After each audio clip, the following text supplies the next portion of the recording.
Hi there, thanks for joining me today. My name's Jo and I'm an independent Stampin' Up demonstrator based in the UK.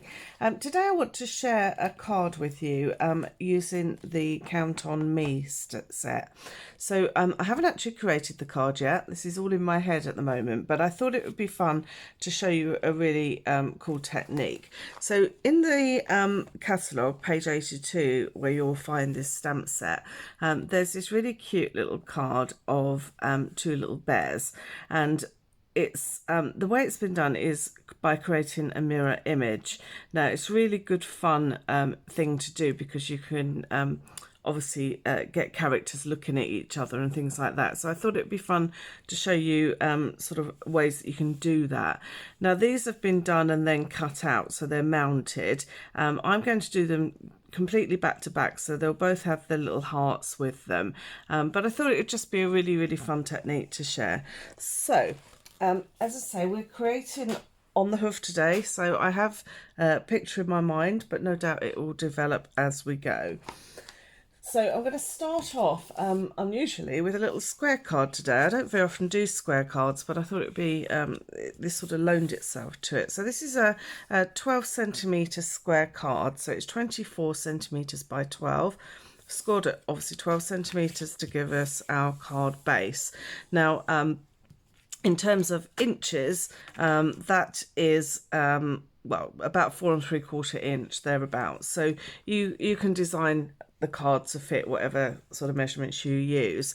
I've then done 3 layers of basic white. So I've got one at 10 centimeters, one at 9.5, and then one at 9. So what I'm going to do, the bottom 2 are going to be sort of my layers, and then this top one that's going to have my bears on it is just going to be raised onto dimensionals. Okay, so this is the piece we need to start with, the smallest of them all.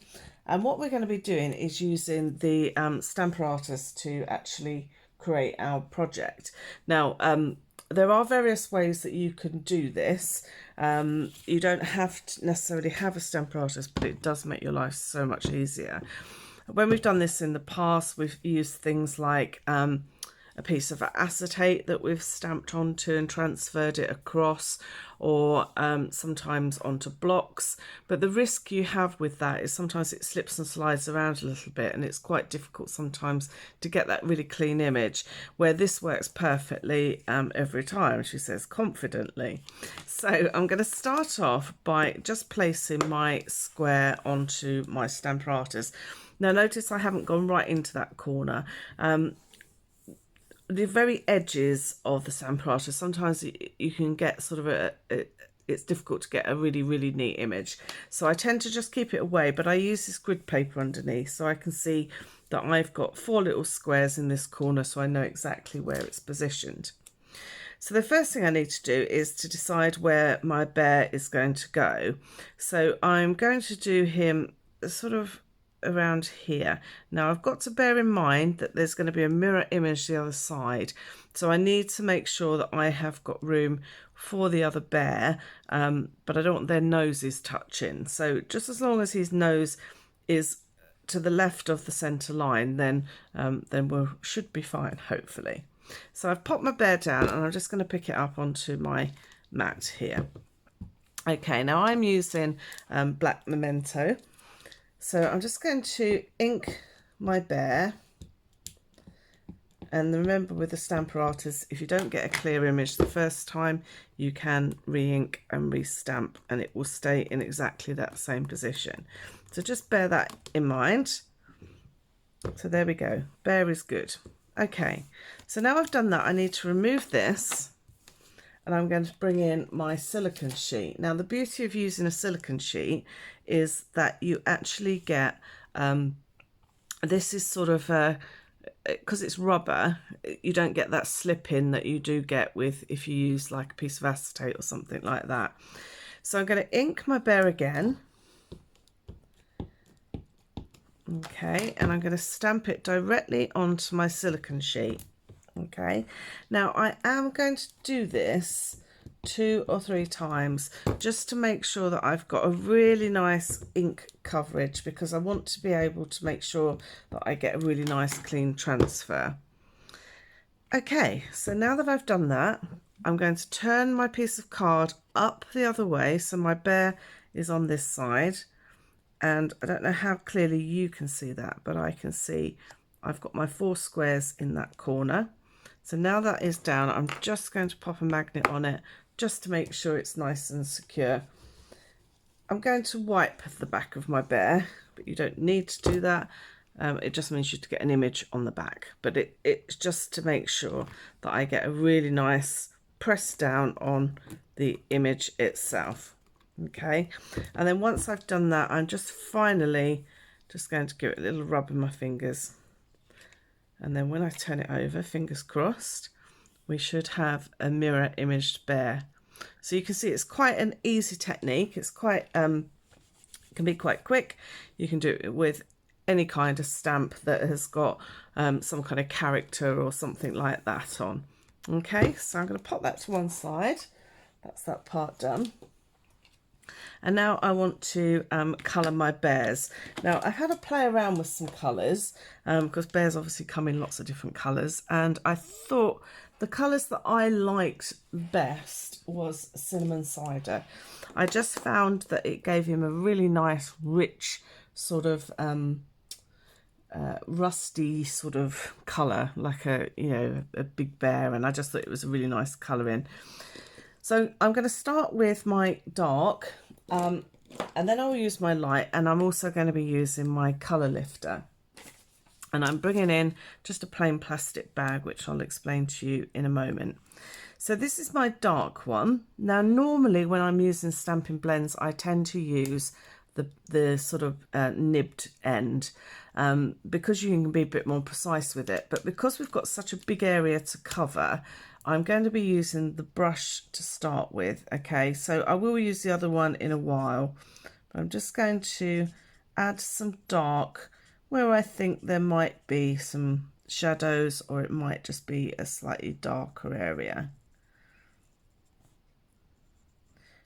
Under here and at the bottom of his foot. And I'm just sort of letting the ink flow. I'm not sort of forcing it. I'm not putting any pressure on it or anything like that. I'm just literally letting the ink flow into sort of the areas it needs to go. I'm going to worry about his arms in a moment, and also his head.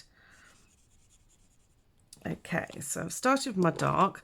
I'm now going to bring in my light cinnamon cider, and I'm going to start blending. Now, the one thing that I see quite a lot where people struggle with alcohol markers is that people expect them to blend completely straight away. They don't. You do need to work on the edges. So where the light and dark meet, you want to go over the dark a little bit just to pull in and get it to start blending. Now we can go back and add some more dark features in a moment if we want to, but just bear in mind that it's not going to blend on your first pen over. You're still going to get this line, so you just need to work it until they start to blend.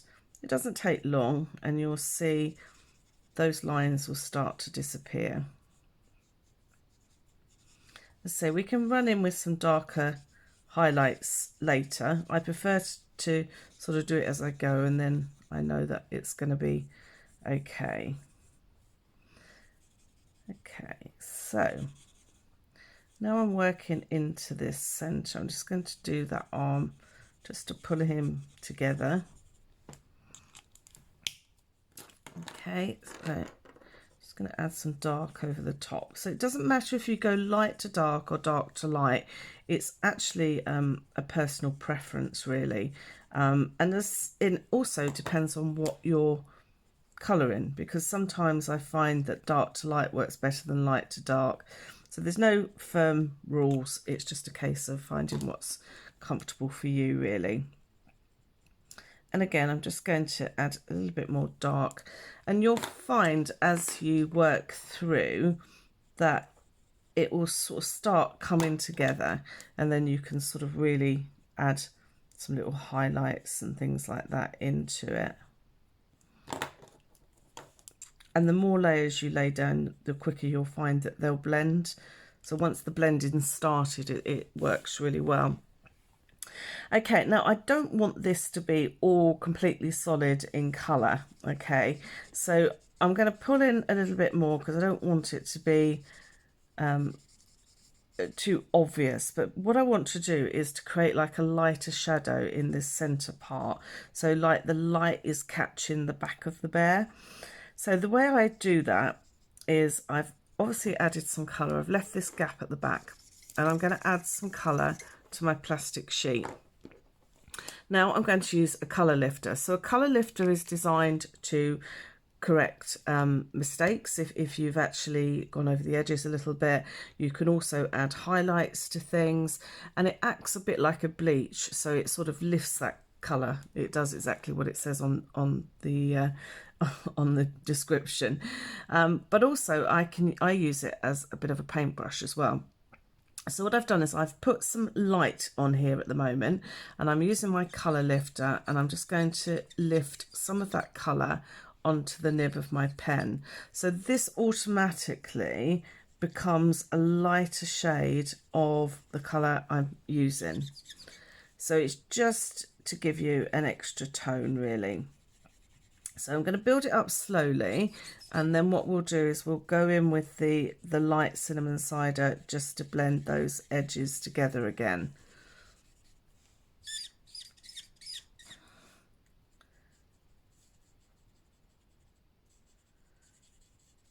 So this is my lighter section.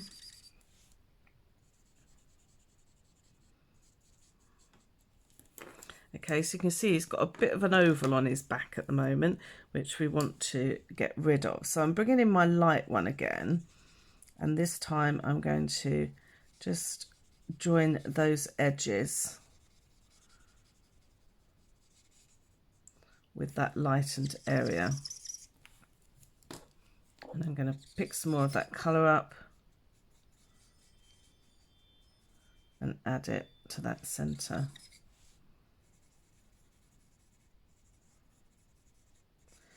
So you can see it's starting to build. Now what I'm going to do is I'm going to let that dry. And what I want to do is to start bringing in some colour to his head. I'm not adding too much dark onto the head because naturally it's the top, so it would be lighter anyway.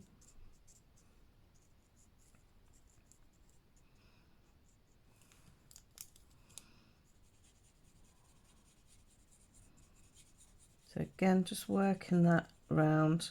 And I'm going to leave an area at the front of his face, which I'm going to repeat what we've done for his back in a second. It's going to go into his ears.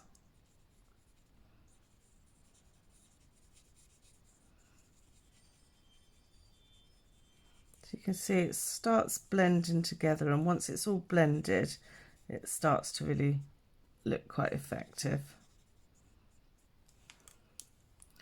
So again, just going to add some more dark. And it's all just about playing with the colours really, and just adding some detail to your image. So you can see we've got a bit of a shadow.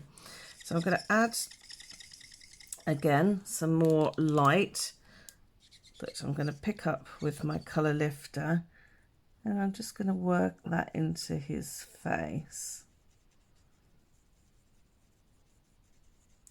I'll leave his nozzle mainly white, but I am just going to bring in some light.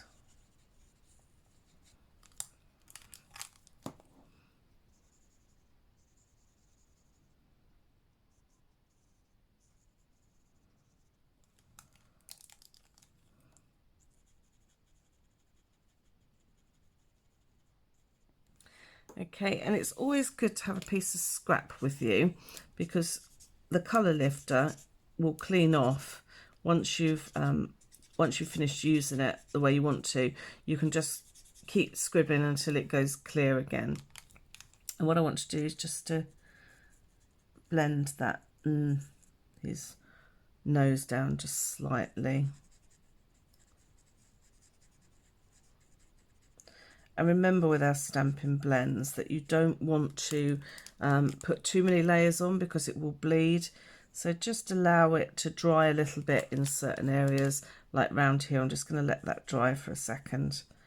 Just going to add some more detail again onto his feet.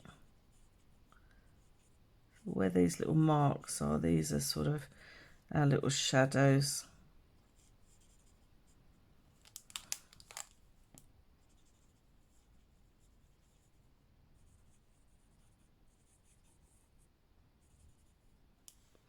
So I'm just going to come back now. Now this has had a chance to dry a little bit, just to blend it through.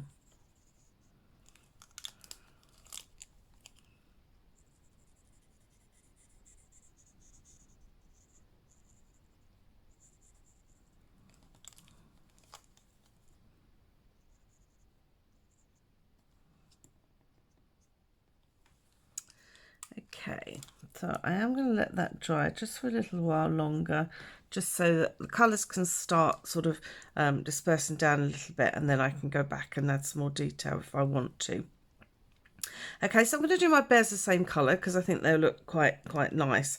So I'm going to do that now. I will speed this section up so that you don't have to watch it all again, but you can watch it in fast forward.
Okay, so I'm quite happy with him, apart from I've just noticed that I've totally missed his right arm. I'm just going to complete that now.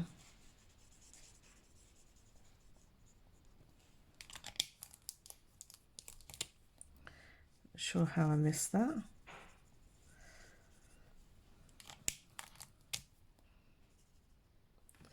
Okay, so now that I've finished that part, now what I want to do is to colour my hearts.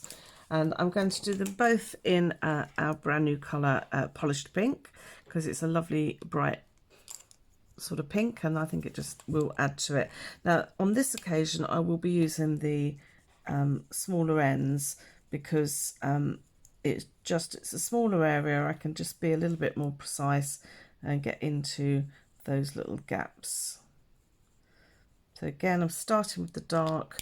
I'd say that's my preference, but you can quite easily do it the other way around.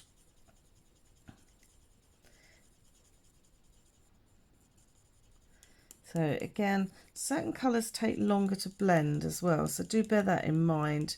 The browns actually really blend quite nicely together, the cinnamon. The pinks do take a little bit longer. The difference between light and dark is quite obvious, as you can see. So it's sort of, you need to just spend a little bit of extra time just working that through, just to make sure that you're happy. And then again, once you've blended, you can go back, add a little bit more dark, and then you'll find that that will blend so much better. So once it's had some alcohol onto it, it will actually blend so much quicker, as you can see. Okay, so that's my little bears done. Now what I want to do is I want to add some sort of ground, so they're not sort of just floating in the air. So for that I'm going to use grey granite, and again I'm going to use dark to start with. Oops, I want the ends that I can have just that little bit more control over, and what I'm going to do is just put a sort of little line as if they're standing on the ground.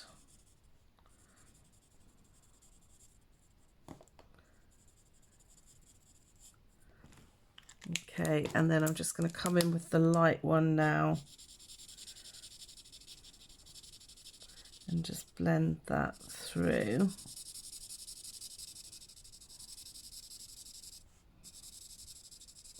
I'm not too worried about sort of it being precise on this particular bit. I just want to make it look a bit like a sort of surface that they're actually standing on. Okay, and then I'm just going to come in with the white again, or the colour lifter, and I'm just going to go around those edges, and it will just soften them to actually give it a really nice sort of finish.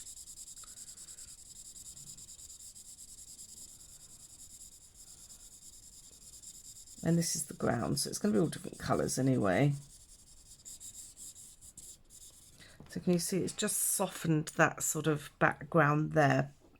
Now, another really nice way, if you want something to really pop off the page, is to actually put a bit of a grey sort of border around it. Now, I'll show you how to do this, but it is quite obviously, you have to be a little bit careful. So I'm just putting a little grey edge just around the border of my piece. I'm going to work on a little bit at a time. I'm then coming in with my colour lifter again, and exactly what we did at the bottom, I'm just going around those edges just to soften them. I don't want to do it in any sort of great depth. I'm just going to push this one here. Can you see my pink slightly bleeding? If you use your colour lifter and you want to push the colour away, so you can just push it in that direction, and because it's alcohol it will continue to travel, so it will just means that you get that opportunity just to make those little corrections. And what I'll do is I'll let that dry, and then I'll just add a little bit more grey around that area in a while.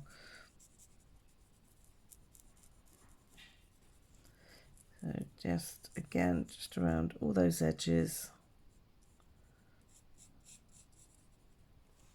And it just sort of, it makes them sort of pop up out the page a little bit more. It sort of gives a sort of 3D effect, because it's effectively, you're adding a shadow, that's all you're doing, but you don't want it to be too obvious. That's the other thing. So just you know, just be careful how much you lay down. You can always add, it's harder to take away.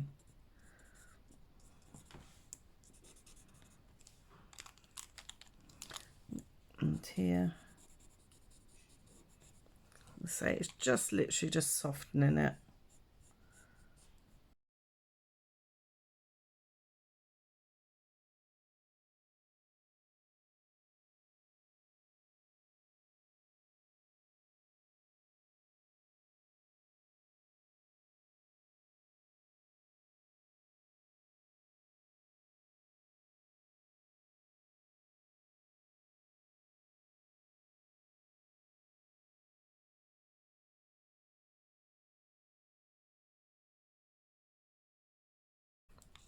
Okay, so I'm just going to add again that grey to that side that I was talking to you about, and just softening it down again. Okay, so I hope you can see that it sort of makes him sort of pop out of the page a little bit. It just gives that shadow. I don't know how well it shows on the camera, but it does just lift them slightly so they look a little bit more 3D, and that shading that we've given on the back as well will also give that sort of 3D effect. So now that I've done that, I do like a little bit of a splatter, as you know, so I'm going to add I think some little grey splatters on this. So I'm going to start off with the dark grey granite, and I'm just going to give it a little flick. I don't want too much, I just want some detail to my background. Just takes that starkness away and just gives you that lovely sort of little speckled effect. Okay, so now I've got that part done, I'm going to bring in my card again, and I'm going to pop this on here. So I just need to grab some dimensionals. Okay, so I'm just going to pop some dimensionals onto the back of this. I love the way it always comes through the back of the card. It's always quite interesting. Sometimes when you're doing things like butterflies and that, the reverse side is actually as nice as the front. It's quite strange. Okay. Now, I always say when I'm putting a card together, if you work your layers top to bottom, you get an opportunity to trim if something isn't quite right. Whereas if you work bottom to top, then that isn't always as easy. So I'm just going to line this up onto here.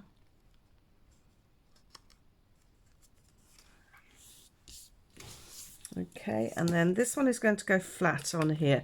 So as I say, these layers are just literally to add a little bit of interest to the side. They're not actually there for any other purpose, really.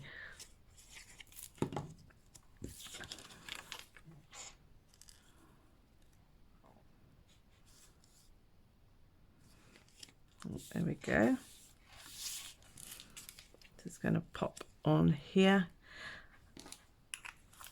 And then I want to put a little greeting on it. This has got some really cute little greetings in it, this set. I love this one, I've got your back. No matter what, I'm here for you. Love comes in all shapes and sizes. I love that one. And we can make it through anything if we do it together. So there's some really nice sort of little ones. So I think, actually, you can see this is brand new. I haven't even set it up properly yet. So I'm going to use this one, I think. Love comes in all shapes and sizes. I will stick my sticker onto the back of my stamp a little bit later on. I just want to actually do my greeting.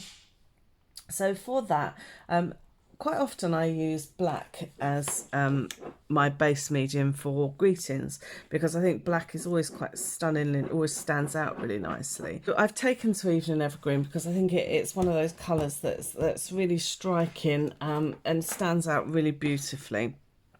So what I need to use is a Versamark ink pad, and I'm going straight onto my Evergreen.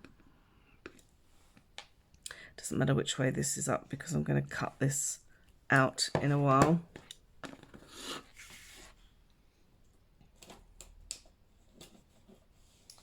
I just use a folded card to collect my powder.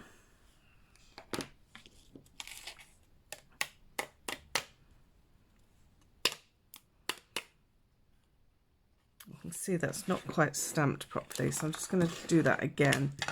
Sometimes that happens, especially with word stamps, where if you've got a little bit of a hair or a little bit of fluff or something, and it goes across your stamp, then you can sometimes get that onto the powder. So I'm going to try again. Hopefully this time that won't happen.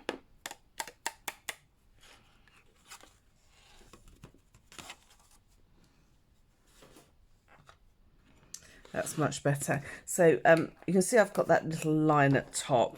I'm not too worried about that. That's off the edge of my stamp here. Now sometimes again this can happen if you catch the ink on the edge.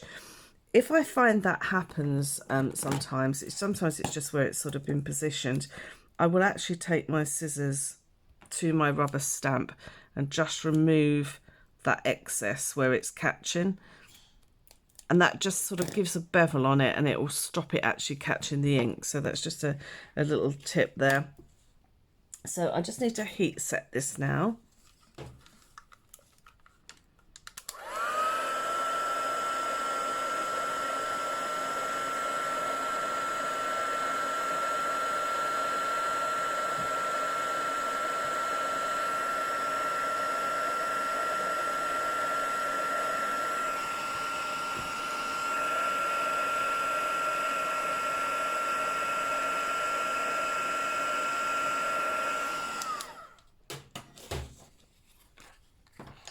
Okay, so I can see that's okay. So I'm just going to bring in my little mini trimmer. And that is reasonably straight. So I know my card is straight, so I'm going to just trim it in its entirety. Let's just get rid of that powder off there. And I'm going to pop it through this way.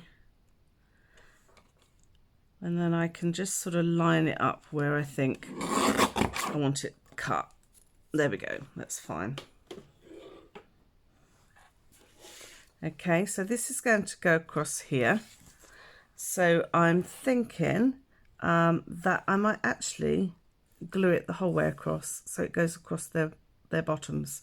So in theory I should have done this as I need to trim it off the ends. I should have done it really before I put it together, but it will be fine on this occasion. Oh, I like it across their bottoms.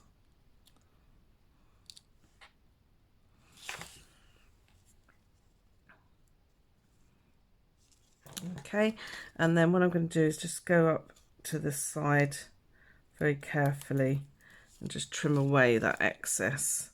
I'm using the edge of the paper as a guide for my scissors so that I know that I'm not going to cut over that edge. There we go. So that's going to pop onto here.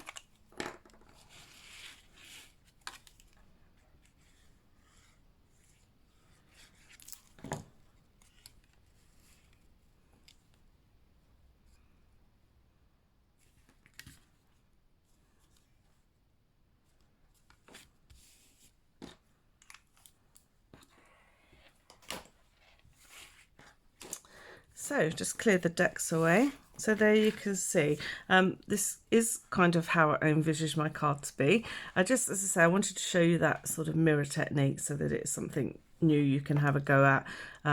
Yeah, so I hope you like that. That really was fun to do. So thank you for joining me today. And as I say, I'll make a list of all the products that I've used so you can see how it came together. And I'll see you next week. Take care.